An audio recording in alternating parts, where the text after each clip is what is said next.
Algeria International, our voice in the world.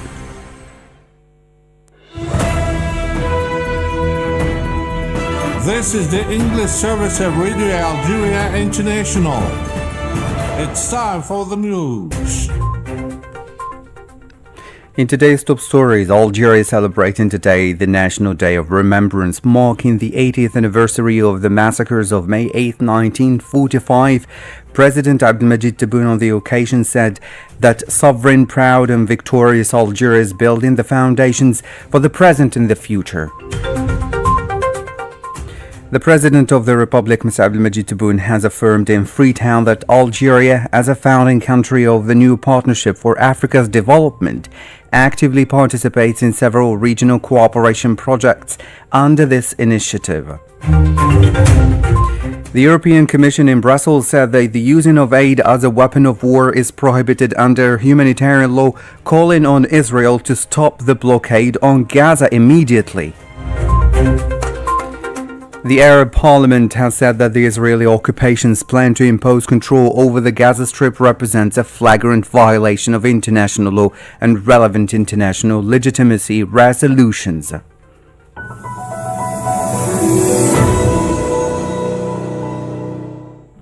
Hello and welcome on Radio Algeria International. I'm Jamal Salmani. In a message on the occasion of the celebration of the National Day of Remembrance, marking the 80th anniversary of the massacres of the 8th of May 1945, the President of the Republic, Abdelmajid Tebboune, has said that sovereign, proud and victorious Algeria is building the foundations of its present, aspiring and working resolutely towards more sustainable development, and cannot, under any circumstances, accept that the issue of memory should be relegated to oblivion and denial. Masoud Sharfi tells us more in this report. The President of the Republic said in his message that sovereign Algeria, proud and victorious, is building the foundation of its present, aspiring and working resolutely towards more sustainable development, driven by the will of sincere patriots, jealous of their homeland and committed at this crucial stage to mobilizing its resources to preserve its place on the regional and world stage, with a wealth of history that is a source of pride for the Algerian people, a people of courage and a constant concern to ensure that the principles of justice and freedom prevail. He added that the Algerian people, who once knew how to transform suffering and sacrifice into glory, will not see their momentum curbed by the harshness of the challenges. On the contrary, they will step up their resolve in the face of those who are determined to oppose our principles and the independence of our national decision, and it will foil their maneuvers. The President of the Republic added that this would be achieved by continuing to build major infrastructure projects across all regions, by implementing a strategy aimed at putting our economy on a new trajectory of judicious investment in Algeria's immense potential, and by promoting the well-being of the Algerian people. On this occasion, the President of the Republic underlined that the Algerian people commemorate with pride the anniversary of a decisive popular uprising which brought the struggles of the national movement for decades to a crucial moment in history, marking the birth of a front-of-armed struggle, an option that has become the only way to free ourselves from the yoke of abject colonialism, humanity having witnessed the worst abuses it committed against the Algerian people for more than a century. The President of the Republic went on to say that the demonstrations on May 8th are the most sincere expressions of the Algerian people's attachment to freedom, dignity and pride, the same people who came out 80 years ago to confront the worst crimes of genocide and crimes against humanity of modern times, paying the heavy price of more than 45,000 martyrs for freedom and emancipation. He felt that the commemoration of this painful anniversary out of loyalty and fidelity to our predecessors who endured horrors and tragedies that devastated mankind and the earth, is a form of commitment to the preservation of the legacy of the martyrs, which anchors in people's minds the very nature of national identity, whose depth and reference points have been shaped by the resistance, struggles, and fight of generations united by love of the homeland. The President of the Republic concluded by saying that this movement, which recalls the anniversary of the martyrdom of tens of thousands of the country's most beloved children in Sétif, Kharrata, Galma, Ain Timushint, and other towns, bears witness to the deep attachment of the Algerian people to the glorification of their history, their nation, and their freedom. In a statement made in an inclusive interview with the Algerian radio on the occasion of the 80th anniversary of the massacres of the 8th of May 1945, the President of the Council of the Nation, Mr. Saleh Goujil, said that what happened on the 8th of May anchored the conviction that colonialism could only be defeated by arms as it had come, stressing that the bloody massacres had vividly demonstrated the ineffectiveness of peaceful resistance in the face of the brutality of the then French colonizer. This day, which coincides with the anniversary of the 8th of May 1945 and is at the same time the day of remembrance recognized by the President of the Republic, Abdelmajid Tebboune, has all its meaning. The anniversary was one of the important and outstanding reasons or seasons of the Algerian people's sacrifices. And on this occasion, we salute all journalists in the media and outside the media on the role of journalists in the face that Algeria and the world are going through in general and have a great role as advocates to raise the voice of Algeria. That was what was said by Mr. Goujil, and the meeting ended with a symbolic gesture. The Director General of Radio Algeria, Mr. Adel Slaqji, presented Mr. Saleh Goujil with the institution's honorary shield in the recognition of his commitment and his contribution to preserving the national memory. The Minister of War Veterans, Laïd Darbiga, has said that Algeria will remain committed to its legitimate and principled demand to treat the issue of remembrance seriously and responsibly. In a statement to the Algerian news agency on the eve of the celebration of National Remembrance Day, Laïd Darbiga pointed out that the commemoration of the 80th anniversary of these massacres was taking place in a particular national and international context, marked by profound changes on a global scale, in particular the resurgence of the challenges facing peoples in terms of historical justice and the right to recognition of their memory. You're still listening to Radio Algeria International, and as you followed in our top stories, the President of the Republic, Abdelmajid Tebboune, has affirmed in Freetown that Algeria, as a founding country of the new Partnership for Africa's Development, NEPAD, actively participates in several regional cooperation projects under this initiative, particularly in the areas of human development, agriculture, energy, trade, and technology transfer. The President emphasized Algeria's active role in advancing regional integration through major infrastructure projects such as completing its part of the Trans-Saharan Highway linking Algiers to Lagos and constructing a road from Tindouf to Zouiret in Mauritania. These projects are expected to strengthen bilateral relations, enhance connectivity, and promote economic integration across the region. More with Amina Boudisha. Prime Minister Mr. Nadir Larbawi, in a speech delivered on behalf of President Mr. Abdelmajid Tebboune, said that Algeria is also working on extending the fiber optic network to the borders with Niger and Mauritania, which will help reduce the digital divide and strengthen access to modern information and communication technologies, making them accessible to all.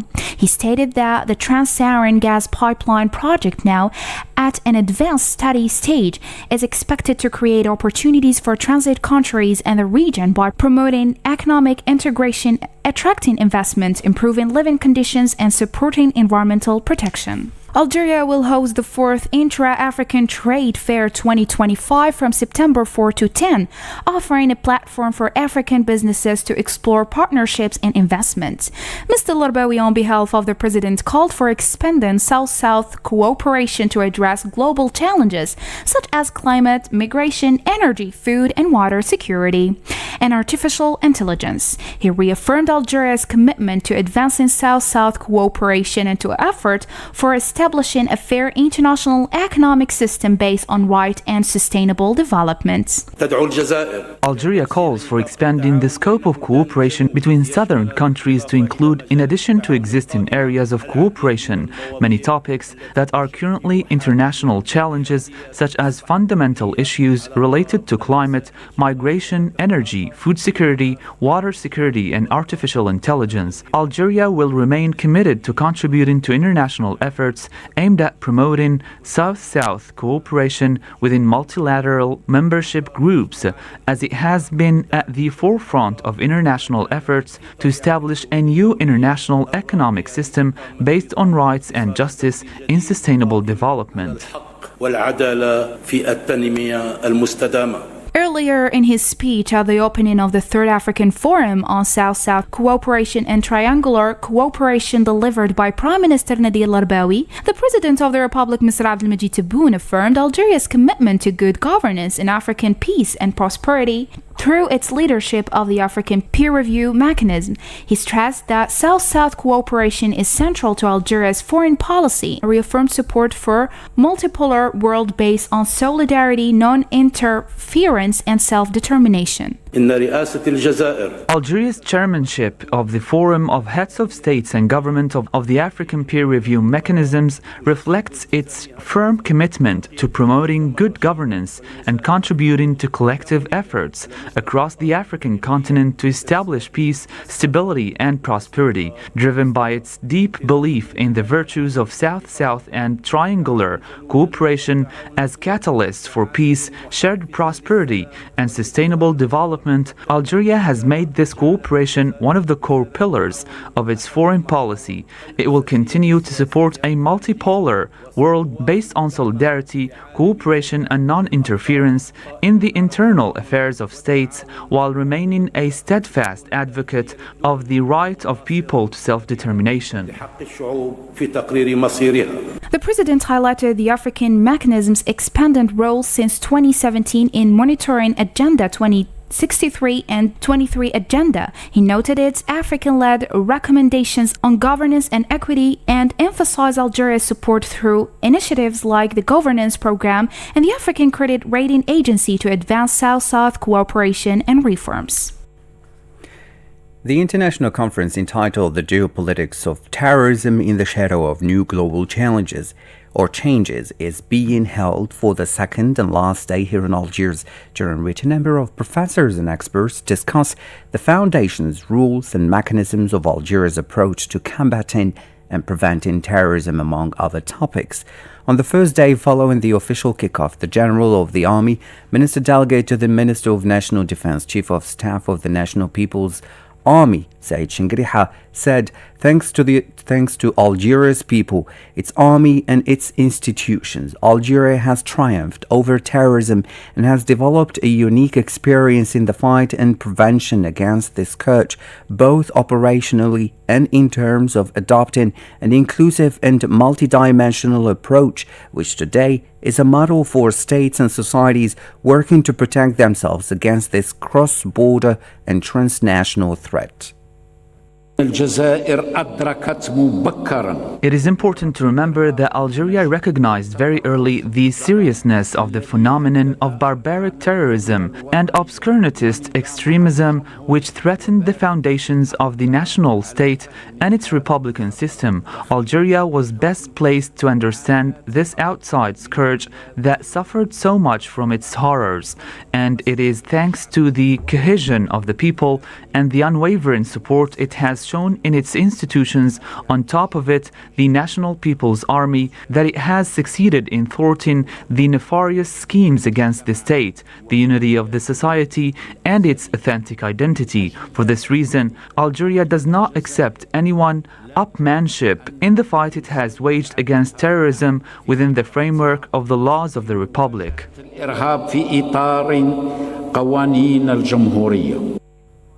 Several workshops were organized during which the participants presented ideas and concepts that contributed to the enrichment of the work of the seminar and to draw up recommendations to help in the fight against all forms of terrorism and extremism. The international community has called India and Pakistan to exercise maximum restraint following the escalation of tensions that turned into a military confrontation between the two countries, leaving deaths and injuries. The details with Saeed Bouazi. The two armies exchanged artillery fire along their border in Kashmir on Tuesday night after Indian strikes on Pakistani soil in retaliation for the Pahalgam attack. Following this military confrontation, the reactions of the international community came thick and fast. The Algerian government expressed its regret and its real concern about the tragic clashes between India and Pakistan and made an urgent appeal for restraint, just as it called for the political and diplomatic means to take precedence over the use of force. For his part, UN Secretary General Antonio Guterres called on India and Pakistan to show maximum restraint. In a message published by his spokesman, Antonio Guterres expressed his deep concern about Indian military operations along the line of control and the international border with Pakistan. The world cannot afford the military confrontation between India and Pakistan, said the message. For his part, US President Donald Trump expressed his hope that the clashes between India and Pakistan come to an end very quickly. His head of diplomacy, Marco Rubio, urged India and Pakistan to reopen a channel of discussion between their leaders in order to defuse the situation and avoid further escalation. The European Commission also made a statement calling on the two countries to take immediate steps to de-escalate the situation, said Anwar El-Anouni, spokesman for the European Commission. The British government, for its part, said it was ready to intervene to bring about a de-escalation between the two neighboring countries. Russia, too, said it was deeply concerned by the escalation of the military confrontation between the two countries, urging the parties to show restraint in order to avoid a further deterioration of the situation. Iran, which has also offered mediation, expressed its deep concern at the escalation of tensions between India and Pakistan. Turkey, for its part, warned of the risk of all-out war between India and Pakistan, while China said it was concerned by the escalation of tensions between its two neighbors, calling on them to exercise restraint and to avoid taking measures that would further complicate the situation. Now, the European Commission in Brussels said that the using of aid as a weapon of war is prohibited under humanitarian law, calling on Israel to stop the blockade on Gaza immediately. The details with Amina Bourisha. In a statement, the High Representative of the European Union for Foreign Affairs and Security Policy, Kaja Kallas, Commissioner for the Mediterranean, Dubravka Suica, and European Commissioner for Equality, Hajj Al-Habib, said no humanitarian supplies have entered Gaza for over 2 months due to the blockade enforced by the Israeli occupation. The most prolonged blockade the Strip has ever experienced and a deeply serious concern. UN agencies, including UNRWA, pointed out that food stocks are now exhausted and the majority of households are without access to safe drinking water, and incidents of warehouse looting have resumed. The EU reiterated its urgent call on Israeli occupier to halt the closure on Gaza immediately, adding that tons of aid of supplies, which is enough for 3 months for the population of 2.2 million, are waiting at the border to heal the catastrophic situation in Gaza. The message delivered by the EU is clear. The humanitarian aid must never be politicized or militarized, and using it as a tool of war is prohibited under international humanitarian law. That's why the occupation must act on the basis of the UN proposals under the 2720 mechanisms and respect it. Let's recall that Israeli occupation has imposed a blockade over the Gaza Strip since March 2, causing a significant deterioration in the humanitarian situation. Arab Parliament Speaker Mohammed al-Yamahi has said that the Israeli occupation's plan to impose control over the Gaza Strip represents a flagrant violation of international law and relevant international legitimacy resolutions, most notably the Geneva Conventions and Security Council and General Assembly resolutions. More in this report with Masoud Sharfi. Arab Parliament Speaker Mohammed al-Yamahi said in a statement issued by the Arab Parliament on Thursday that this plan, along with the ongoing horrific massacres committed daily against defenseless civilians in the Gaza Strip and in their displacement sites, which are their only refuge from the aggression, are a clear embodiment of a systematic aggressive policy aimed at imposing a new reality by force in the Gaza Strip. Al-Yamahi warned that the occupation's implementation of such plans will only lead to further escalation and destabilization of the region and will undermine all international and regional efforts aimed at achieving a just and comprehensive peace. He called on the international community, the Security Council, human rights and humanitarian organizations, and international and regional parliaments to assume their moral and legal responsibilities, take a serious and firm stance to halt these violations, hold the occupation accountable for its crimes, and take immediate action to provide international protection for the Palestinian people and allow unconditional access to aid. You're still listening to Radio Algeria International. Stay tuned.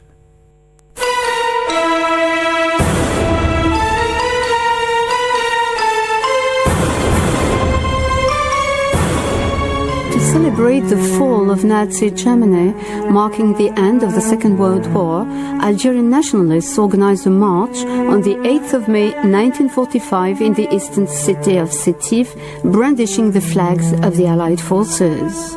All of a sudden, Algerian placards and flags were deployed, reading such slogans as "Down with colonialism" and "Long live free and independent Algeria."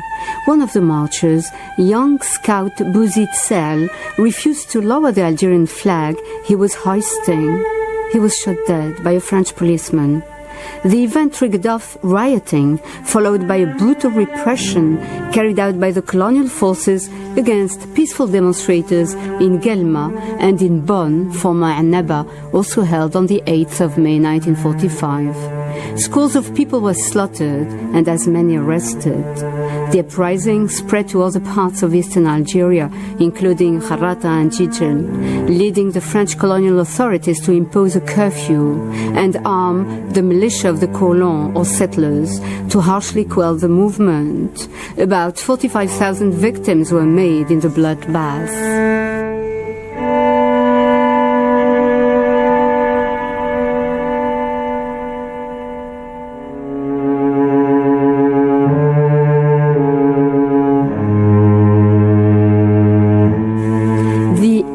Of May 1945 tragedy was the starting point of the Algerian people's awareness of the colonial fact and of their determination to fight against it.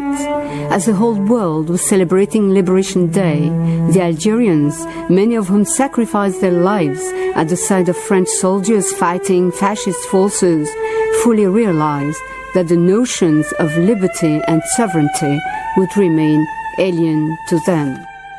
This awareness is best illustrated in the work of late writer Kateb Yassine, who took part in the march in Sétif, where he was a student. His life and writings would be forever stamped with the tragic events he witnessed. At the age of 17, in 1947, he read a paper before a society of scholars in Paris entitled Abdelkader and the Algerian Independence, and in which he denounced French colonization as, quote, a large-scale act of enlightened banditry. He said, quote, the combat for independence initiated by Abdelkader continues, has always continued, end of quote. Algerian political parties and figures started fighting for their rights as fully fledged citizens earlier than the May 8, 1945 events, as illustrated by the Algerian People's Manifesto, issued on the 10th of February 1943, calling for a constitution where absolute equality, regardless of race and religion, be proclaimed. The manifesto's annex of June 26, 1943, approved by Governor General Pérouton, provided for the creation of an Algerian state at the end of the war and for the immediate participation of what was then referred to as Muslim representatives in Algeria's government. But this was just dilatory maneuver by France, whose colonies, and notably Algeria, were actively participating in the French army's fighting in Italy and Corsica, among other war fronts. President Charles de Gaulle's ordinance of March 7, 1944, failed to take into account the promises made by the colonial administration in Algeria, only offering the right to vote to 65,000 Algerians as provided for by the Bloom-Violet draft law rejected in 1936 by the colons. And that was that French government, born of the resistance, led by General de Gaulle and formed with communist ministers, which would ruthlessly quell the demonstration held 67 years ago in support of liberty and dignity. The Guelma May 8, 1945 Foundation has for its part been campaigning for the recognition of the massacres as a crime against humanity. Political science professor Ismail Debush has this comment. Colonialism in Algeria as a whole, throughout all the steps and the phases that took place in Algeria since 1830, since the invasion of the French colonies, all of it was a crime. So the more destructive ones was, of course, the 8th of May of 1945, and the most destructive as well, the 1954-62. In fact, when Algerians ask the French to recognize the French colonialists to recognize the colonialist crimes, in fact, they are defending the values and the culture of the French Revolution itself. So, in fact, when we ask, it's not an Algerian demand, it's a world demand, it's a French Revolution demand. So I think the time is ripe for the whole and to take a step, so especially when he is a young person, he did not live the generation of the French colonialists, so we would have more independent view, and the time is ripe for him to correct the black history of the French colonialists and Algeria. Of course, this demand as well is by the French themselves in France, the militants who were against the French colonialism in Algeria, and they are fighting as well, the same as Algerians, for the France to recognize its crimes. I think Holland can be a model for to push such a recognition forward, especially when we saw him recently throwing flowers on the martyrs, the Algerian martyrs, in Paris. So that means it's a recognition. I hope he will continue to do so, not only for the sake of Algeria, but for the sake of France itself. It's a new the time is ripe for him to recognize, and I think he will do best for France and French interests. The 8th of May 1945 events contributed to reinforcing the Algerian people's determination to recover national independence and sovereignty, leading to the outbreak on the 1st of November 1954 of the National Liberation War. Less than 8 years later, at the cost of heavy sacrifices, including the loss of 1.5 million lives, Algeria achieved independence on the 5th of July 1962.